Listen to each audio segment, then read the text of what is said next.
bonsoir à tous. Il est 19h, l'heure de vous informer sur la première. Et dans l'actualité ce soir, démolition de Banga à Tsunzu. Plusieurs occupants illégaux d'une propriété privée ont été expulsés ce matin à quelques jours de la visite d'Annick Girardin. La préfecture prévoit d'autres expulsions similaires. Des prêts d'honneur pour venir en aide aux entreprises mises en difficulté par la crise sociale. Qui va en bénéficier et à quelles conditions? Les réponses dans un instant avec Mohamed Aliamid, le président de la Chambre de commerce de Mayotte. Enfin, nous reviendrons sur le dernier volet du feuilleton franco-comorien suite à la décision de suspendre toute délivrance de visa pour les ressortissants des îles voisines. Nous avons ce soir la réaction de Moroni. Il aura fallu 2 ans aux autorités pour faire exécuter la décision de justice ordonnant l'expulsion d'occupants illégaux sur un terrain privé de Tsunzu 1. L'opération a finalement eu lieu ce matin. 3 bangas ont été détruits en présence des forces de l'ordre. Génial Atoumani et Farou Seni étaient sur place. Nous les trouvons en plein déménagement, sommés de quitter leur habitation suite à une décision de justice. Un jugement a été rendu par le tribunal de grande instance de Mamoudzou en 2016, ordonnant l'expulsion de ces Comoriens qui occupent illégalement ce terrain, à la demande du propriétaire. Aujourd'hui, sous l'impulsion du nouveau préfet, celui-ci nous a accordé le concours de la force publique et donc nous procédons à l'expulsion des occupants et à la déconstruction du banga illégal. Plus de 20 ans que cette famille, soit une trentaine de personnes, adultes et enfants compris, squattent les lieux sans aucun justificatif de propriété. Aujourd'hui, cette famille se dit pourtant flouée par la municipalité de Mamoudzou, à qui elle aurait demandé d'acheter au départ la parcelle communale alors en vente. Des travaux de bornage auraient même été effectués dans ce sens, nous dit-elle. Pourquoi nous expulser aujourd'hui? On va aller où avec nos enfants? On va où à la veille du Ramadan en plus avec nos enfants? Vous nous détruisez la maison, ça veut dire quoi? Que la mairie, c'est des voleurs? Qu'ils vendent une parcelle à 2 personnes? Alors qu'ils sont venus pour borner cette parcelle, on ne devrait donc pas nous expulser, ou sinon ils devraient nous donner un autre endroit où vivre. Personne pour nous répondre sur ces dires du côté de la mairie de Mamoudzou, mais cette première opération d'expulsion et de destruction sur des terrains privés en appelle d'autres dans les jours et semaines à venir. En économie, des prêts à taux zéro pour sauver des dizaines d'entreprises mahoraises. Suite au mouvement social de ce début d'année, beaucoup d'entre elles sont menacées de disparition. L'État, le conseil départemental ont décidé de mettre à leur disposition un fonds de relance d'urgence dédié à la reconstruction de leur trésorerie. Les entreprises les plus en difficulté pourront-elles vraiment en bénéficier? Avec nous ce soir, Mohamed Aliamid. Bonsoir. Bonsoir madame. Vous êtes le président de la CCI.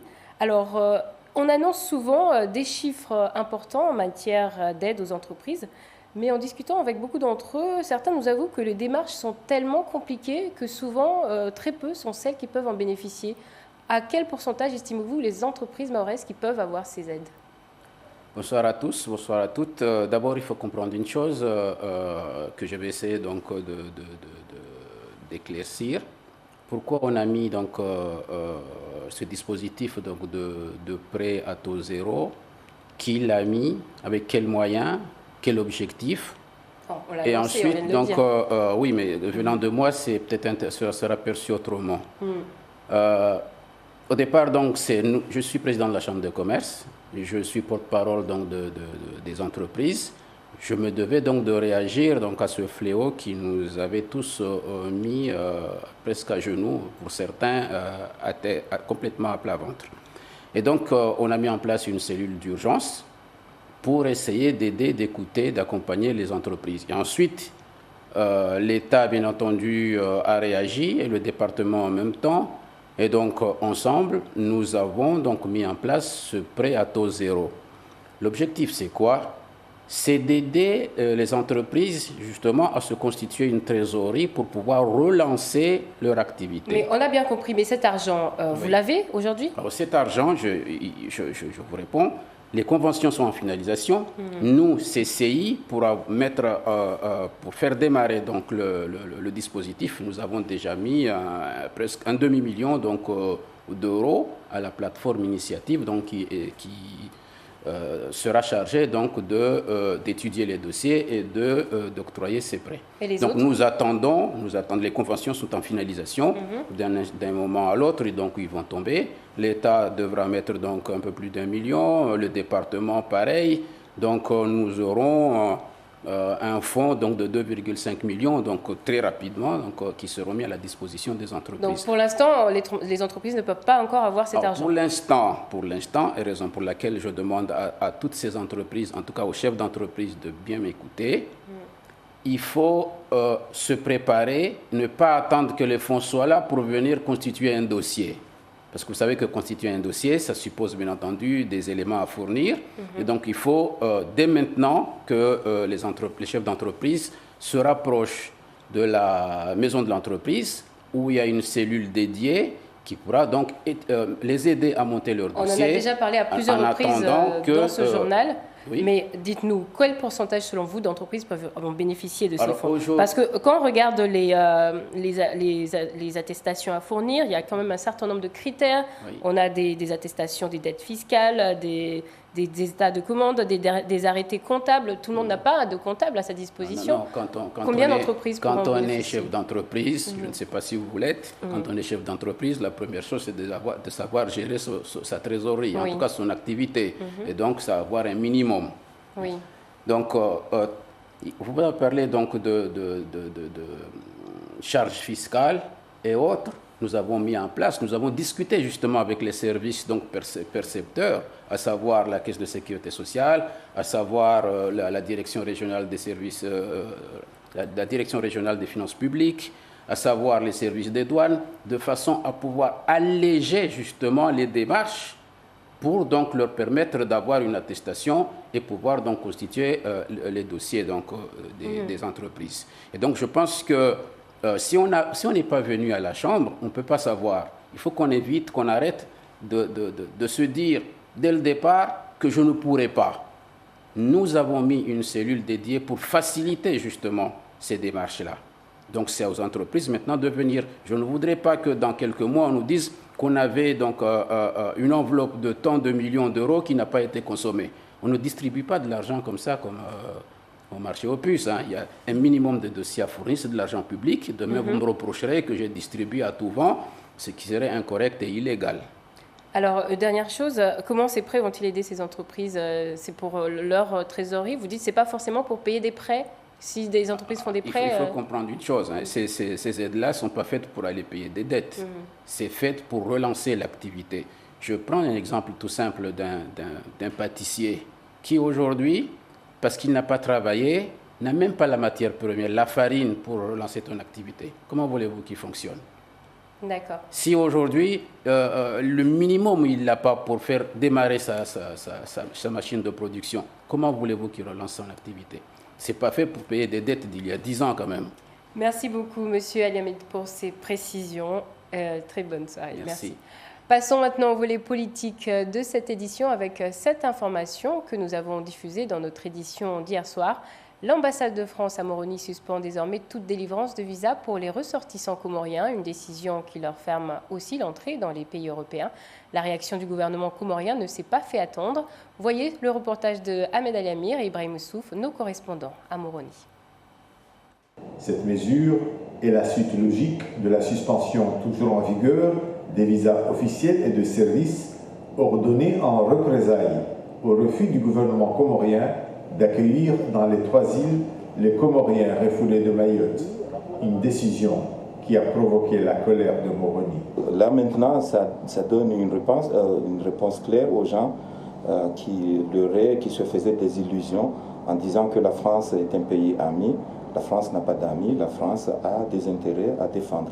Nous avons refusé de nous agenouiller devant la France et nous continuerons parce que nous savons très bien que le droit est avec nous, la France a la force, mais nous avons le droit avec nous. Depuis l'annonce d'une manifestation à Mayotte contre toute forme de rapprochement avec les 3 îles des Comores, la France, en négociation avec Moroni sur le sujet épineux de refoulés, exerce une forte pression sur le gouvernement. Si maintenant la mesure s'étend à tous les citoyens comoriens, bon, je prends ça pour du chantage, parce que les relations diplomatiques entre Moroni et Paris, elles sont toujours là. Bon, si maintenant les Français ne veulent pas qu'on aille chez eux, bon, c'est à eux d'apprécier, mais nous on peut aller ailleurs. Les Français qui viennent ici rentrent facilement sans problème.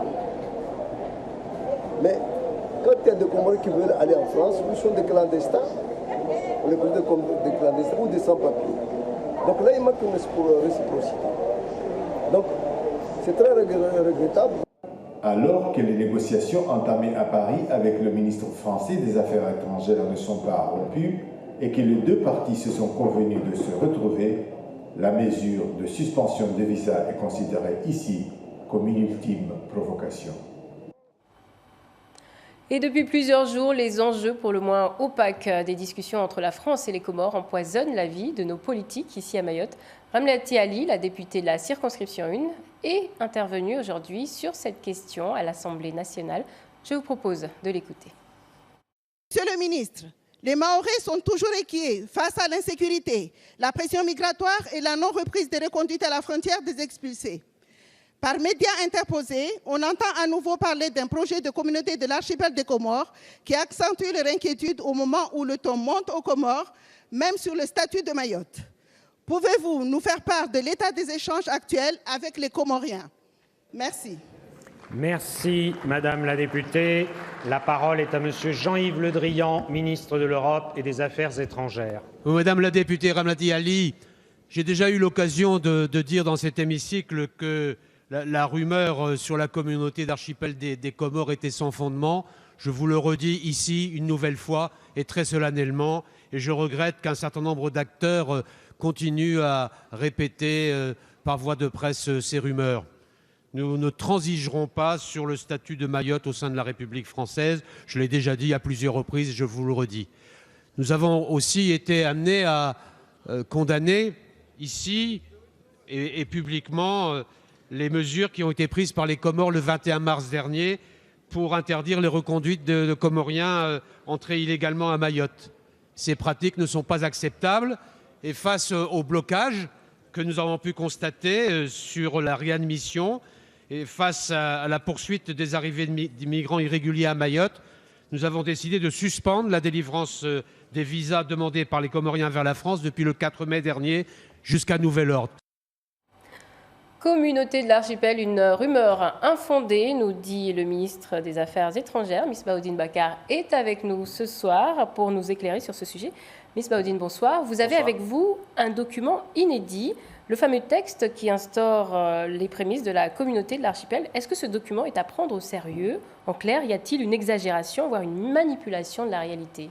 Alors, bonsoir Alda, une chose est sûre, il existe bel et bien un document qui date de 2009 intitulé « Projet d'accord du GTHN ». Et dans ce document, on parle bien d'une communauté de l'archipel dénommée Oudiama et qui comprend un conseil de l'archipel et un conseil économique et social sur la base d'une présidence en alternance et se réunit au moins une fois par an, tantôt à Mayotte, tantôt aux Comores. Ce document aurait été proposé par Luc Alad, alors à cette époque ambassadeur de France aux Comores. Et il faut savoir que Luc Alad est actuellement ambassadeur délégué à la coopération régionale dans l'océan Indien. Alors, que nous dit exactement ce document ? Dans cette communauté, qui va siéger? Qui devait y siéger? Alors, le conseil de l'archipel est composé de manière paritaire où siégera le préfet de Mayotte, le président du conseil général. On parle du conseil général parce que c'est un document qui date de 2009. 2 conseillers généraux qui seront désignés par le président, l'ambassadeur de France aux Comores et l'ambassadeur délégué à la coopération régionale dans l'océan Indien. Et au niveau institutionnel, ces institutions, qui seront les membres de ces institutions? Alors, d'abord, pour l'Assemblée de l'archipel, il y a 12 membres, dont 2 de chaque île des Comores et 6 du Conseil général. Et il faut savoir que le président de l'Assemblée de l'archipel est élu pour 1 an. Et j'ai cru comprendre qu'il y a aussi une référence à un conseil économique et social. Qu'est-ce que c'est exactement? Qu'est-ce qu'il va y avoir? Alors, outre l'Assemblée de l'archipel, il y a bel et bien un conseil économique et social. Il est composé aussi de manière paritaire. Et cette fois-ci, il y aura des représentants du monde économique, public comme privé. Alors, ce conseil économique est censé être représenté avec 30 membres. 15 pour Mayotte, dont 6 désignés par le préfet, et 15 pour les Comores. Il faut savoir que ce conseil économique et social va créer des commissions autant que possible. Et c'est un document longtemps resté confidentiel. Seuls 3 élus de Mayotte qui avaient participé au GTHN avaient connaissance de ce projet, mais selon eux, ils ont vite refusé ce projet. Et il faut savoir que ce projet a capoté au même titre que le GTHN. Et dans tout cela, selon un ancien parlementaire, ce projet, même s'il date de 2009, mais il est ressorti à tous les gouvernements successifs. Merci beaucoup, Miss Baudine, pour ces précisions. Je vous rappelle qu'on vous retrouvera tout à l'heure, après le journal en maoré, pour le Kalaodala qui sera aujourd'hui dédié au visa Balladur, le visa Balladur qui sera au cœur des débats ce soir. Merci. Voilà, c'est la fin de cette édition. Merci d'avoir suivi ce journal marqué, je vous le rappelle, par ses premières démolitions de Banga menées avec le concours de l'État, une opération qui survient 2 ans après la décision de justice. Et selon la préfecture, d'autres expulsions similaires sont prévues. Une opération qui survient la veille même de la grande manifestation qui doit avoir lieu demain, la manifestation de l'intersyndicale. Voilà, dans un instant, Darwesh Daou pour le journal en maoré. On se retrouve demain soir à la même heure. Très bonne soirée à tous.